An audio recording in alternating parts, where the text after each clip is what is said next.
Apakah ada kepahitan yang masih kita simpan? Apakah ada dosa yang perlu kita akui di hadapan Tuhan?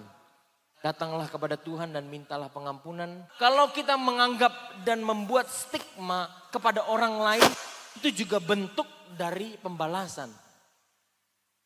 Memang kita nggak marah. Kau tahu nggak dulu kau pernah salah? Nggak ingatnya kau? Seperti itu juga. Stigma yang kita buat untuk seseorang untuk menekan dia. Memang kita tidak menganggap dia bersalah lagi. Tapi kita pakai itu sebagai amunisi untuk mengalahkan dia. Kita pakai itu sebagai senjata untuk menaklukkan dia lagi. Dan yang keempat, buah dari pengampunan adalah mengampuni dalam damai, mengampuni dipenuhi kasih bukan karena kebencian. Keluarga kita dipulihkan, ada persahabatan, disembuhkan, dan doa kita tidak terhalang. Haleluya, haleluya.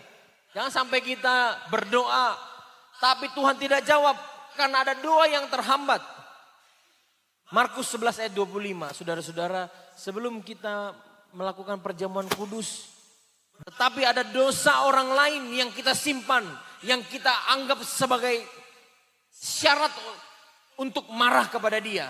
Sehingga pengharapan kita selama ini menjadi terhalang.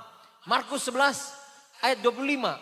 Dan jika kamu berdiri untuk berdoa, ampunilah dulu apa yang ada dalam hatimu terhadap seseorang, supaya juga Bapamu di surga mengampuni kesalahanmu. Haleluya. Doa kita terhambat karena kita tidak bisa mengampuni orang lain. Pengampunan itu bukan kelemahan. Pengampunan itu bukan kita di bawah begitu. Mengampuni itu bukan karena kita kalah. Tapi itu justru tanda kekuatan kita di dalam rohani.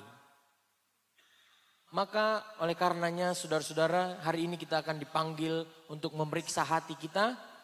Apakah ada di antara kita yang belum bisa kita ampuni? Apakah ada kepahitan yang masih kita simpan?